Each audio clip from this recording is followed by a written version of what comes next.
जय महाराष्ट्र मित्रांनो, आज रात्री स्वप्नामध्ये जे काय मी व्हिजन बोर्डवरती चित्र टाकलेले आहेत किंवा जी माझं 2026 ची इच्छा आहे त्याच्या अनुषंगानं स्वप्न पडलं पाहिजे.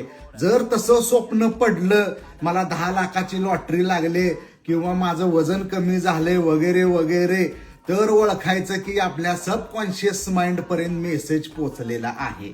जर व्हिजन बोर्ड सोडून आज जर स्वप्नामध्ये दुसरं काहीतरी आलं तर ओळखायचं की आपल्या सबकॉन्शियस माइंड मध्ये मेसेज पोहोचलेला नाही. स्वप्न म्हणजे काय, स्वप्न कधी पडतं, कशामुळं पडतं, अध्यात्माचा अभ्यास करायचा आणि मग सांगायचं. पण व्हिजन बोर्ड कंपनी असते, आपल्यासमोर काही व्हिजन बोर्ड दाखवते का? नाही. हे वन टाइम ऍक्टिव्हिटी आहे मित्रांनो. हे व्हिजन बोर्ड काय केला, मी खिशामध्ये ठेवला, याचं काम झालं मित्रांनो. आणि आता पुढची पायरी असते, आपलं जे ध्येय असतं ते ध्येय निश्चित करणं. व्हिजन बोर्ड आता खिशामध्ये ठेवलेला आहे, त्याच्या मेमरीज मी बनवलेल्या आहेत, फोटो काढून ठेवलेले आहेत, आठवणीसाठी मी बघत राहणार आहे.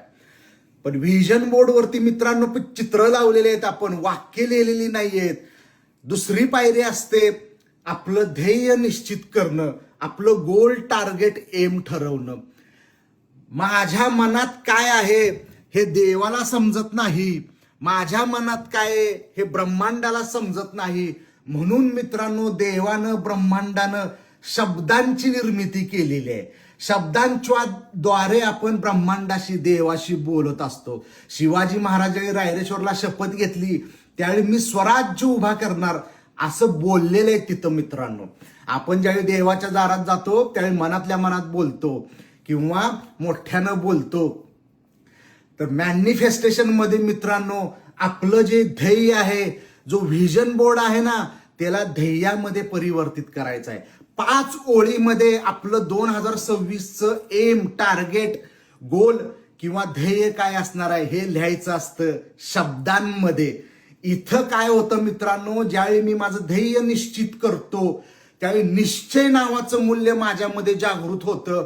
त्या निश्चयानं मी काय करणार असतो, त्या शब्दांद्वारे माझ्या मनातील इच्छा ब्रह्मांडाजवळ, देवाजवळ बोलणार असतो. रूढी परंपरेमध्ये याला म्हणतात नवस बोलणे, कौल लावणे. शब्दांच्या द्वारे ब्रह्मांडाला आणि देवाला आपल्या मनातील समजत असतं मित्रांनो. शब्द हे फ्रिक्वेन्सी आहे.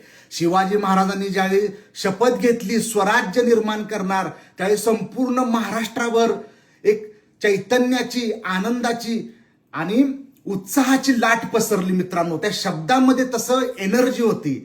तर माझं ध्येय अशा शब्दामध्ये युनिव्हर्स बरोबर बोलायचं आहे की ज्यातून माझ्यामध्ये एक विशिष्ट प्रकारचं चैतन्य, विशिष्ट प्रकारची ऊर्जा निर्माण होईल, माझ्या मनामध्ये निश्चय निर्माण होईल आणि त्या निश्चयातून मी देवासमोर माझं ध्येय बोलीन. आपला एक फॉलोअर नाशिकचा राम भेटू दे असं मॅनिफेस्टेशन केलेलं होतं. नाशिकचं स्थळ आलं मित्रांनो, रा पासून त्याचं नाव होतं आणि अंतिम स्थळ आलं, लग्न ठरलं. मी माझी इच्छा काय बोललेली होती, ₹1.25 दक्षिणा ठेवतो, मला X.X पैसे मिळवू देत. अशा भाषेमध्ये आपलं ध्येय बोलायचं असतं मित्रांनो. त्याच्यामध्ये जे शब्द पाहिजेत ना ते अलंकारिक पाहिजेत, सुसंस्कृत पाहिजेत. त्या शब्दांद्वारे आपली एनर्जी निर्माण होत असते आणि त्या शब्दांद्वारे आपल्या मनातील इच्छा, ध्येय ब्रह्मांडाला आणि देवाला समजत असतं. व्हिजन बोर्ड बनवल्यानंतर आज तुम्ही ध्येय बनवा किंवा 31 डिसेंबरला तुमचं ध्येय, तुमचा ज्या कोणत्याही गोष्टीवरती विश्वास आहे युनिव्हर्समध्ये, ते नदी असेल, झाड असेल, कोणतंही ब्रह्मांडाचं प्रतीक रूप असेल किंवा देवावरती विश्वास असेल किंवा अन्य कोणत्याही गोष्टीवरती, त्याच्या समोर जायचं आहे आणि आपलं ध्येय 4-5 ओळीमध्ये चांगल्या भाषेमध्ये बोलायचं आहे की जेणेकरून माझ्यामध्ये निश्चय निर्माण होईल, निश्चय वाढीस लागेल आणि माझ्यामध्ये ऊर्जा तयार होईल.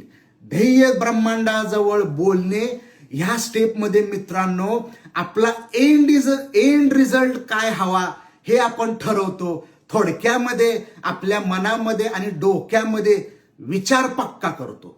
धन्यवाद.